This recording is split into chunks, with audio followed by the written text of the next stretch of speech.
Live from WTVO 17 and your home team, Eyewitness News at 5 starts now. Just days after it looked like local restaurants got the go-ahead to restart indoor dining, Winnebago County's Health Department clarifies comments some owners saw as a lifeline. Freeport students could soon have a new option to feed their competitive nature. If approved, the new team would take on challengers not on the field or court, but on a computer. Christmas comes a couple months early for Rockford kids. A generous donation means they'll have some of the basics many of us take for granted when seasons change. Good evening, I'm Mimi Murphy. And I'm Eric Wilson. As COVID cases surge in the state line, businesses are confused by mitigation rules now in place. In Winnebago County, many bar and restaurant owners thought indoor dining rules were relaxed, but county health officials say that's not the case. Here's what Dr. Sandra Martell said last Thursday. We understand that this has been a disproportionate impact on our bars and restaurants. So Winnebago County Health Department, in collaboration with those, has issued guidance for meetings, social gatherings, and other events held indoors at bars and restaurants. Martell says the guidance doesn't apply to general dining, only special events like small wedding parties or funerals. Those business owners are now voicing their frustrations over the uncertainty that the changing rules has created. Some of those owners tell Dylan Strachey keeping their doors open is tough enough during a pandemic. The confusion is only adding to their concerns. Local restaurant owners are frustrated with what they call mixed messages about being able to reopen for indoor dining. The rules and mitigations and follow-through has been as clear as mud. Scott Frank is the owner of Ciao Bella Italian Kitchen in Loves Park. He says he had customers inside the restaurant Friday and Saturday last week. We did not know that we were breaking any rules. We thought it was very clear. Open up Thursday night, take reservations, space them out, 90 minutes, etc. Frank says he ordered food for this week thinking a small amount of customers indoor was allowed. It is so frustrating to try and manage your inventory levels. We're throwing away food every day. We're throwing away produce. We're throwing away steaks. We're dumping soup down the drain because we don't know what's going to happen. The Winnebago County Health Department clarifying Tuesday the guidance is for meetings and social events only, not indoor dining for the public. So there's literally 10 different messages that are being sent to restaurant owners, and we're supposed to be the ones who are doing the right thing and carrying the weight of doing a good job for the community. And we just need more and clear communication on what the rules are and are not. Joshua Binning owns Lucha Cantina in Rockford. He was ready to bring back some of his staff to help with indoor dining, and now he won't be able to. Instead of saying come back to work, now it's once again sending an email to the staff saying, you know what, we still don't have work here right now because now again, even though we thought we could be open this weekend, we can't be open this weekend. So it's been a mixed message for business owners and even harder mixed message for our staff. Unfortunately, them trying to help us last Thursday turned into a massive disaster.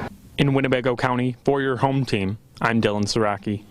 Cases of coronavirus climb in our region. The Region 1 7-day rolling positivity rate is now at 11.8%. That's the highest it's ever been since new mitigation rules are put in place. Every county in the region has seen gains, but Boone County leads the way at 16%. Winnebago County's next in line at almost 13. The lowest rate in the area goes to DeKalb County at just under 9.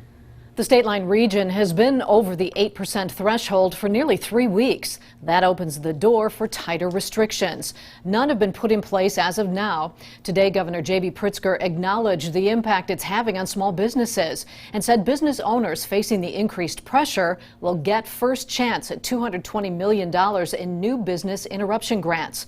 The governor's message to create a path forward is familiar. If you're getting tired and you've let your guard down, now is the time to pick it back up. Mask up, wash your hands, keep your distance. We have to manage through this until the effective treatments and vaccines are fully tested and ready for distribution. Once the positivity rate drops below 6.5%, restrictions can be removed. Winnebago County Coroner Bill Hintz and his wife appear in court. The couple had been scheduled to be arraigned, but that didn't happen. Instead, the state asked for a new judge in the case. No decision was made. Bill and Michelle Hintz were arrested back in September. They're accused of forgery, unlawful use of a credit card, and theft. Both have pled not guilty. They are due back in court November 4th. The Boone County Sheriff's Office has a new set of wheels thanks to a Canadian company with local ties. Enbridge Pipelines donated the 2015 Chevrolet Silverado 2500 4x4 truck earlier today. The gift replaces a more than 20-year-old Chevy Tahoe. The truck will mostly be used to tow the department's Mavis rescue and recovery boats. It will also be used by police during heavy snow events. With many high school sports up in the air, some canceled because of COVID, the Freeport District considers adding a new team. School board members are set to vote tonight on creating an esports high school team. Esports is a form of competition using video games. It's something students can easily do remotely from home. Rockford Public Schools already have similar teams in place at all 4 high schools. Some local kids will stay warm this winter thanks to a generous donation. Christmas for Kids dropped off the gifts this morning at Rock House Kids in Rockford. Among them, winter coats, blankets, underwear, and flashlights. Rock House works with kids ages 6 to 18 who are in need. Administrators say the donation will help ease some worries created by the pandemic. Keeping warm is a necessity for the winter. We need to keep them covered. We need to keep our doors open so that they can get a hot meal Monday through Thursday. It's all about keeping the kids safe and warm and taking care of their necessities. Rock House Kids is still in need of more winter gear. To find out how you can help, find this story on mystateline.com. Recently, Rock River Disposal announced it would no longer take recyclables with everyday trash. The decision comes after too many workers called out sick. The question now is, what can people do in the meantime? Michelle Rave spoke with a local nonprofit that offers an alternative. To recycle or not, that's the decision many people across the state line have to face after Rock River Disposal announced delays in recycling pickup due to COVID. Any recycling that is placed at the curb will be picked up and disposed of with the garbage collection, or you can keep your recycling until it can be picked up. Keep Northern Illinois Beautiful is encouraging people to bring over any and all recyclable items they have so it doesn't end up in a landfill. We just want them to know we are a resource. We are here to help. We would love to help them. All they have to do is show up at our times. They don't even have to get out of their car. We will unload them. So it's a simple process. Keep Northern Illinois Beautiful just opened up a second location. You can find a full list of items you can drop off and where on mystateline.com. Reporting in Rockford for your home team, I'm Michelle Rave. Now, your first warned weather forecast with Chief Meteorologist Candace King. No snow for us out there this afternoon, but definitely that fall feel. Not as much sunshine as what we had hoped as our skies stayed cloudy here through much of the day. Rich Hartman sharing this picture, the Montecito Golf Course. Beautiful fall color. Rich, thank you so much for sharing your photo. Next photo coming in from Jeffrey Wilkins up in Wisconsin. Absolutely gorgeous. Nice to see the red and the orange kind of mixed in with a little more green. Probably seeing those colors change a little more there on that tree. If you have any fall photos you would like to share, see King at WTVO.com. We've had a few breaks, at least a little bit of sun trying to peer through today, but generally speaking, an overcast sky. A live look with our Mercy House Skytrack camera now out at the Poplar Grove Airport. Our skies will stay cloudy, and you might even start to notice some of the clouds, at least the bottom portion of the clouds, start to lower just a bit as we pull in a bit more moisture, which will eventually lead to a little bit of drizzle and even a couple of light showers out there. Now, mixed in with that, it's also possible that we could actually see some fog develop too over the next hour or two. Nothing that would be too dense, but visibility might fall here as the sun does continue to set. 49 our temperature in Rockford, Belvedere, Rochelle, 48 in Dixon, 46 right now our current temperature in Freeport. Bob, our weather watcher here in Rockford, he's checking in with 47. No rain, no snow today, unlike what we had yesterday, and a dew point number currently sitting at 40. So pulling in a little bit more moisture, and you see that on future casts as we have a few spots of drizzle and even a couple of light showers. That'll take us through about 9-10 o'clock this evening, and then we keep with that mostly cloudy sky here as we go through the overnight tonight. A little bit more dry air moving in for the start of our Wednesday should help break up some of the cloud cover during the afternoon, and a good portion of our Wednesday looking to stay dry. But there is a cold front that'll seep through later tonight, and that'll stay to our south tonight and during much of the day tomorrow. That front will begin to lift north as a warm front. As it does, an increase in showers and a few thunderstorms will be possible overnight Wednesday into Thursday morning. Now, we could actually get some heavier rainfall from that through daybreak on Thursday, but that front is expected to pull to the north, which will leave us with a mostly dry Thursday afternoon until we get into Thursday evening. That's when we could see a return of a few showers and a couple of thunderstorms that would take us into Thursday night. But let's talk about some big ups and big downs we have coming up in just a few short days. With that warm front, there's a lot of warm air behind that. Now, during the first half of the day, temperatures will likely stay in the 50s and the 60s, but that warm front is expected to lift north during the afternoon, and that should bring us into the 70s. That will also take any showers and thunderstorms to the north in Wisconsin.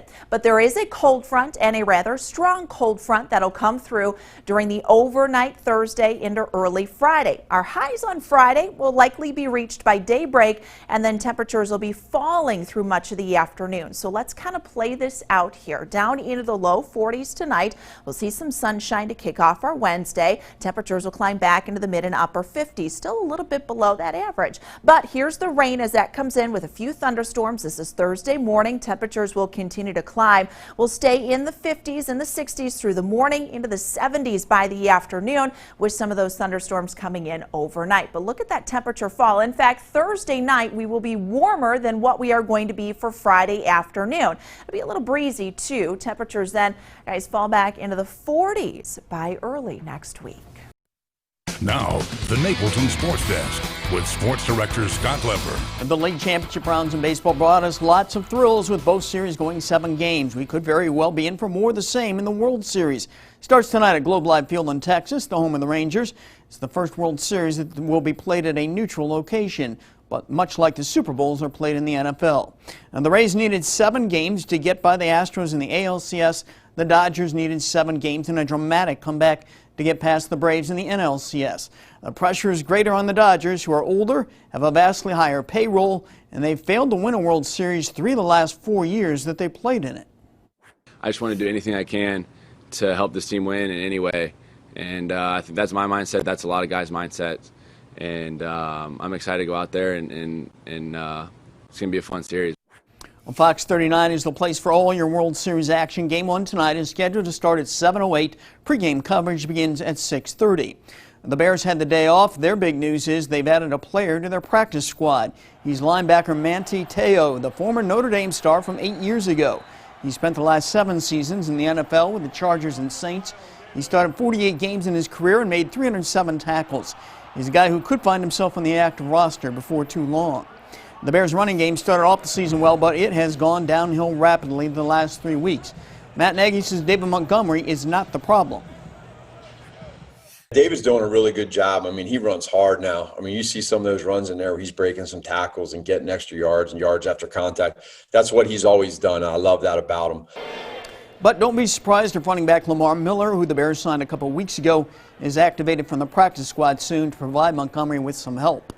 The Tua Tagovailoa era is about to begin with the Dolphins. He will start their next game next week ahead of Ryan Fitzpatrick.